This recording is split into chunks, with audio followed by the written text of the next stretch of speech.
이번엔 우리 주식시장 얘기 한번 넘어가도록 하겠습니다. 코스피 지수 사상 최고치 찍을 때 상대적으로 코스닥 시장 좀 소외가 됐었는데요. 코스닥이 연말 연초에 항상 강세를 보였다고 합니다. 그래서 올해 또 관심 갖는 그런 부분이 있다고 하는데요. 실제로 2010년 이후에 봤더니 12월, 1월, 2월, 3월 이때 코스닥 지수 상승률이 코스피 지수 상승률도 앞질렀다고 해요. 네, 맞습니다. 지난해 12월을 코스피 지수가 1.09% 올랐거든요. 근데 코스닥이 1.66% 올랐어요. 1월에는 코스닥 지수가 1.13 올랐는데 코스피는 0.51% 상승에 그쳤고요. 12월, 1월, 2월, 3월은 코스닥이 더 강세였다라고 보시면 됩니다. 네, 왜 코스닥이 더 강세였나요? 두 가지 이유가 있는데요. 첫 번째는 이게 누가 투자하느냐입니다. 사실 코스피 같은 경우에는 외국인 투자자 거래가 주로 이루어집니다. 네. 그냥 외국인들은 대형주 위주로 들어가거든요. 그런데 이제 외국계 펀드 가운데 특히 헤지 펀드 등은 연말이 되면 일단 한번 수익을 정리를 합니다. 왜냐하면 헤지 펀드 같은 경우에는 수익의 몇 %를 자기가 갖고 가는 거거든요. 그러면 연중 투자를 해가지고 꽤 잘 벌었습니다. 여기서 수익을 확정해야지 내가 수수료를 얼마를 떼갈 수 있기 때문에 네. 연말에 한국 주식을 좀 파는 경향이 있습니다. 외국인들이 연말이 되면 코스피 지수를 좀 많이 파는 경향이 있다. 코스피에 투자를 더 많이 했으니까. 맞습니다. 네. 코스피에 투자를 많이 했으니까 이제 코스피를 많이 파는 거고요. 그러면서 포트폴리오 조정을 하면서 오히려 코스닥에서는 소규모긴 하지만 매수가 들어오기도 하고 있고요. 네. 이러기 때문에 코스닥이 더 강세를 보이고 있고요. 또 코스닥의 특징 중 하나가 뭐냐면 기대감으로 많이 가는 시장입니다. 네. 실질적으로 이제 실적이 나온다라기보다는요. 그런데 연초에 보자면 CES라고 해서 세계 최대 IT 박람회가 열리죠. 그렇죠. 이러다 보니까 IT 계열 그 기업들이 뭔가 주가가 강세를 보이는 경향이 있고요. 네. 기대감 때문에 또 하나가 우리 코스닥의 주요 업종 중에 하나가 바이오입니다. 네. 그런데 1월에 JP 모건 헬스케어 컨퍼런스가 열리는데요.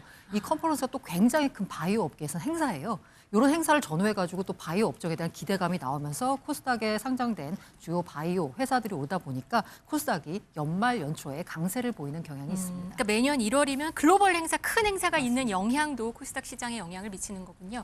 올해 어떨까 싶은데요. 올해는 정책 기대감도 있는 것 같습니다. 뭐 정책이 또 나올 것이다 이런 예상들이 있는 것 같아요. 네, 뭐 정책 중에서 이제 뭐 세제 정책이 크고요. 뭐 정책 뭐 배당소득 분리과세 이야기는 지금 계속 나오고 있지 않습니까? 그래서 이런 정책 이야기뿐만 아니라 뭐 다양하게 지금 밸류업과 관련돼서 우리가 증시를 활성화하기 위한 그 이재명 정부의 그 확고한 의지가 지금 계속해서 나오고 있기 때문에 네, 코스닥 정책도 나올 거라는 얘기들이 네네네네. 솔솔 들리기는 해요. 네, 뭐 네. 일단은 뭐 세제 혜택 관련된 이야기 가장 많고요. 그다음에 네. 연기금에서도 그 외국의 일단은 뭐 외환과 관련해서 환율이 많이 오르고 있으니까 이 부분을 하려면 국내 투자를 많이 해야 된다. 그래서 연기금이 국내 투자를 많이 하도록 지금 유도하는 그런 정책들도 지금 하고 있고 거기에 더해서 지금 이제 펀드 그러니까 코스닥을 활성화시키기 위한 이제 정책 펀드들도 지금 이제 정부와 그리고 지금 AI 펀드 이런 것들 만들고 있지 않습니까? 박현준 뭐 미래에셋 회장이 뭐 위원장이 된다 이런 이야기 하고 있는 이런 펀드 조성까지 이야기 나오고 있으니까 이런 정책 펀드까지 포함되면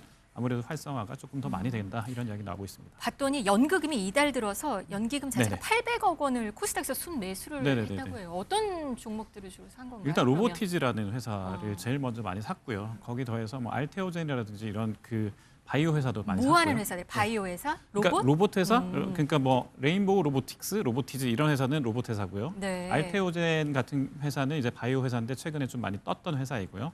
여기에 더해서 에코프로비엠 같이 이제 원래 2차 전지에서 원래 대장주였는데 이 에코프로비엠 같은 회사들도 다시 연기금에서 보는 걸 보면 이제 앞으로 전기차 분야에 다시 한번 좀 힘을 실어주겠구나 이런 생각들이 드니까 개미 투자자 역시 그러면 이 연기금 같은 이제 큰 손들이 움직이기 시작하면 뭐야 하면서 다시 같이 한번 들어가는 네. 그런 경향이 있거든요. 그래서 큰 손이 움직여준다. 이거 자체도 굉장히 좋은 시그널이라고 해석할 수 있겠습니다. 네, 또 방금 말씀하신 대로 주식시장의 또 한 가지 이슈가 배당소득 분리과세 얘기가 있는데 여기도 지금 개인 투자자들의 관심이 높다고 합니다. 내년 4월 배당금부터 분리과세가 적용될 예정이라고 하는데 그러면 그 배당주에 관심이 쏠리는 건가요? 네, 맞습니다.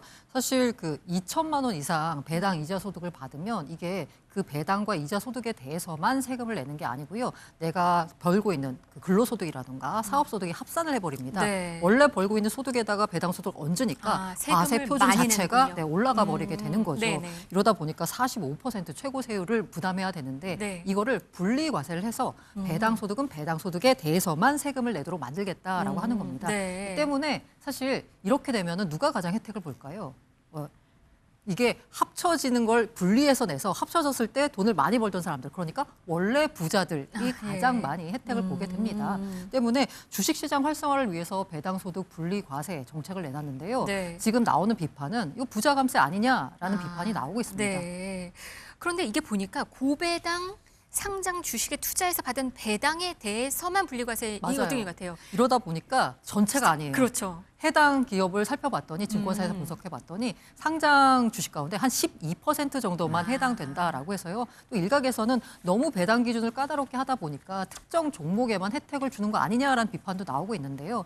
이거를 입법한 기재부나 아니면 이제 민주당 쪽에서 주장은 뭐냐면 이렇게 배당 소득을 과거보다 늘린 업체에 대해서 혜택을 줘야지 뭔가 배당 소득을 앞으로 더 많이 늘린다라는 메시지를 시장에 심어줄 수 있다. 그런 취지에서다라고 답변을 했습니다. 그러면 이 고배당주로 머니 무브, 돈이 옮겨갈 수 있을까요? 네, 충분히 가능합니다. 왜냐하면 그 지금 가장 중요하게 생각하는 게 이제 세금입니다. 특히 이제 그 우리 그냥 일반 개미도 있지만 슈퍼 개미 포함해서 이제 많은 분들이 그동안 이제 그 금융소득에서 2천만 원이 넘어가면 사실 45% 종합 과세 대상에서 45%의 세금을 냈었습니다. 그런데 이게 이제 개별 분리과세가 돼버리니까 아무리 50억 이상인 경우에도 30%만 내면 15%포인트가 낮아지는 효과가 있으니까 이런 분들이 아까 그 고란 기자님이 말씀하셨던 그 12% 전체 그 종목 중에 12%가 고배당주다. 그러면 이제 여기에 집중 투자할 가능성이 상당히 높고요.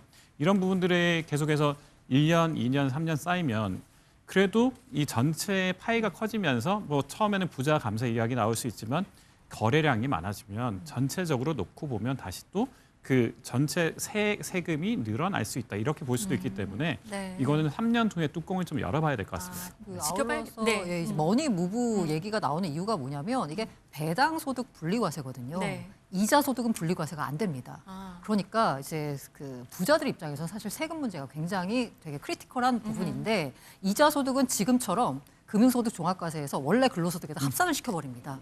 그러다 보니까 과세 표준이 올라가거든요. 네. 근데 배당 소득은 그렇지가 않은 거예요. 아. 그러니까 기왕에 이자 내가 예금해가지고 이자를 하느니 조금 안정적인 배당주에 넣어서 배당 받으면 세금 훨씬 덜 내지 않겠느냐라는 부자들이 움직일 거라고 보고 있고요. 네. 23년 기준으로 보니까 연간 이자 소득 2천만 원 이상 납세자의 총 이자 소득이 약 10조 7천억입니다.